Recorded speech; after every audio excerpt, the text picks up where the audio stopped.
June 14th, 2019. A church filled with flowers. 200 guests waiting in their seats. A groom standing at the altar, his hands trembling. But the bride, she never walked through those doors. Her name was Emma Caldwell, 27 years old, a kindergarten teacher from a small town in Vermont. Everyone who knew her said the same thing. She had a smile that could light up a room. The kind of person who remembered your birthday, who stayed late to help a friend, who made the world feel softer. And on that Saturday morning in June, Emma was supposed to marry the love of her life, Daniel Foster. They'd been together for 4 years, high school sweethearts who found their way back to each other after college. Daniel was a carpenter, quiet, steady, the kind of guy who built Emma a bookshelf just because she mentioned she needed one.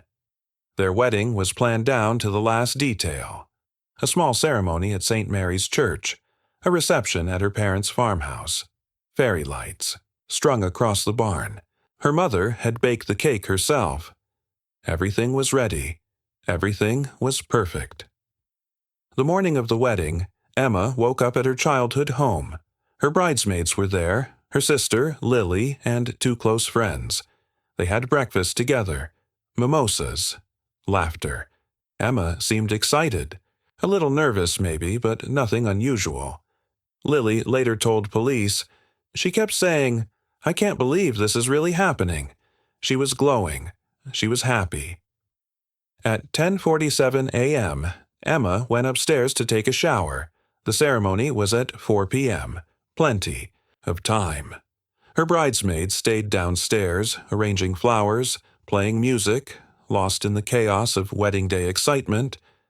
And then, at 11:30 a.m., Lily went upstairs to check on her sister. The bathroom door was open, the shower was off.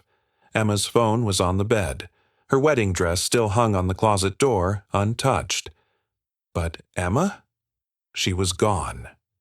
Lily called out. No answer. She checked the other rooms, the hallway, the backyard. Nothing. At first, she thought maybe Emma had gone for a walk, to clear her head, to breathe. But then she noticed something. Emma's car was still in the driveway. Her purse was still on the dresser. Her shoes, her everyday sneakers, were still by the door. And that's when the panic set in, because Emma hadn't just stepped out for a moment. She had vanished. By noon, the family had called 911. Officers arrived within minutes. They searched the property, the woods behind the house, the nearby roads. Nothing. Daniel was at the church, unaware. When he got the call, witnesses said he went pale. He dropped his phone. He couldn't speak. He drove to the house immediately, his hands shaking so badly he could barely grip the wheel. "Where is she?" he kept asking. "Where's Emma? What happened?" But no one had answers. The police launched a full investigation. They interviewed everyone, the bridesmaids, the family, the neighbors. Had Emma seemed upset? Anxious? Was there any sign she might have wanted to run? Everyone said no. She was excited. She was in love. She was ready. Then the detective noticed something strange. Emma's laptop was still open on her desk. The last thing she'd been looking at.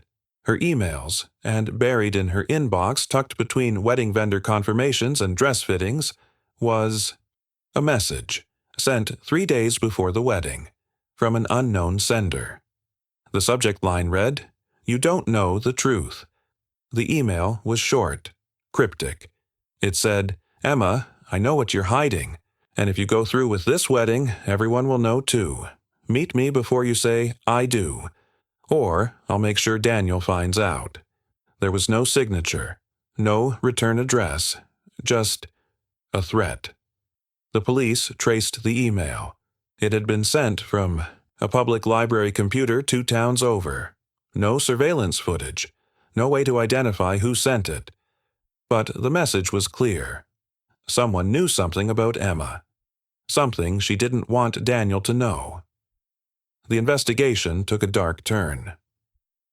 Detectives started digging into Emma's past, her relationships, her history. And that's when they found him. His name was Marcus Webb, Emma's ex-boyfriend from college. They'd dated for 2 years before things ended badly. Marcus had been intense, possessive. Friends said he didn't take the breakup well. After they split, Emma had moved on. She'd met Daniel, built a new life. But Marcus? He never let go. Police discovered he'd been following Emma on social media, watching her posts, tracking her movements. And 3 weeks before the wedding, he'd driven to Vermont. He was staying at a motel just 15 minutes from Emma's house. When detectives brought him in for questioning, Marcus was calm. Too calm. He admitted he'd sent the email. "I just wanted to talk to her," he said. "I wanted to remind her of what we had, of who she really was before Daniel." But did he take her? Marcus denied it. He had an alibi for the morning of the disappearance. Security footage from a gas station showed him there at 11:15 a.m., right around the time Emma went missing. The police couldn't prove he was involved, but they couldn't clear him either. Days turned into weeks. Search parties scoured the area. Dogs, drones, divers in the nearby lake. Nothing. The wedding was canceled. The flowers wilted. The cake was thrown away. Daniel stopped sleeping. He sat in Emma's childhood bedroom every night, staring at her wedding dress, whispering, "Please come home." And then, 32 days after Emma disappeared, she walked into a police station in New Hampshire. Alone. Alive. Emma was exhausted, pale, her eyes hollow, like she'd been running for weeks. She told the police everything. The email had terrified her. Not because of what Marcus knew, but because she didn't know what he knew. She'd made mistakes in college, things she wasn't proud of, things she'd never told Daniel. The night before the wedding, the fear consumed her. What if Marcus showed up at the ceremony? What if he exposed her in front of everyone she loved? So that morning, she made a choice. She climbed out the bathroom window. She hitchhiked to the next town, and she ran. Not from Daniel, not from love, but from the fear of being seen for who she used to be. Emma and Daniel tried to reconcile, but the damage was done.